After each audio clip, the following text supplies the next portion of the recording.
Noodles pasta সবজি দিয়ে রান্নার জন্য আমি এখানে কেটে নিয়েছি আলু, বরবটি, পেঁয়াজ, মরিচ আর নিয়েছি সামান্য আদা কুচি আর রসুন কুচি।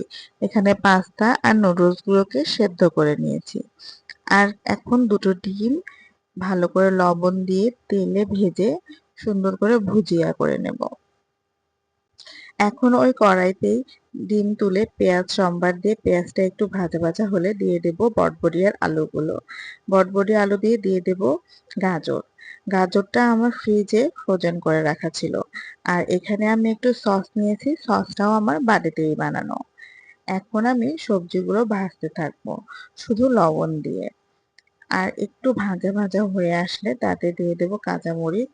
কাঁচামরিচ দিয়েও সুন্দর করে ভাজতে থাকবো। ভাজি হয়ে আসলে দিয়ে দেব নুডলসের মশলাগুলো। মশলা দিয়ে আর একটু ভাজা ভাজা করে তারপরে দিয়ে দেব পাস্তা আর নুডলস গুলো। যে পাস্তা আর নুডলস গুলো আমি আগে থেকে সেদ্ধ করে রেখেছিলাম। পাস্তা নুডলস মিক্স করে দিয়ে দেব ডিম। তো ডিম দিয়ে আর একটু নাড়াচাড়া করে এখন আমি আর একটা কড়াইয়ে রসুন আর আদা কুচি তেলে একটু লাল করে ভেজে নেব। একটু লাল ভাজা হয়ে গেলে তাতে দিয়ে দেব টমেটো সস। টমেটো সস দিয়ে আর একটু ভাজা ভাজা করে নেব তেল ছাড়া না পর্যন্ত। তো এটা যখন তেল ছেড়ে দিয়েছে এটা আমি নুডলসে মিশিয়ে দেব।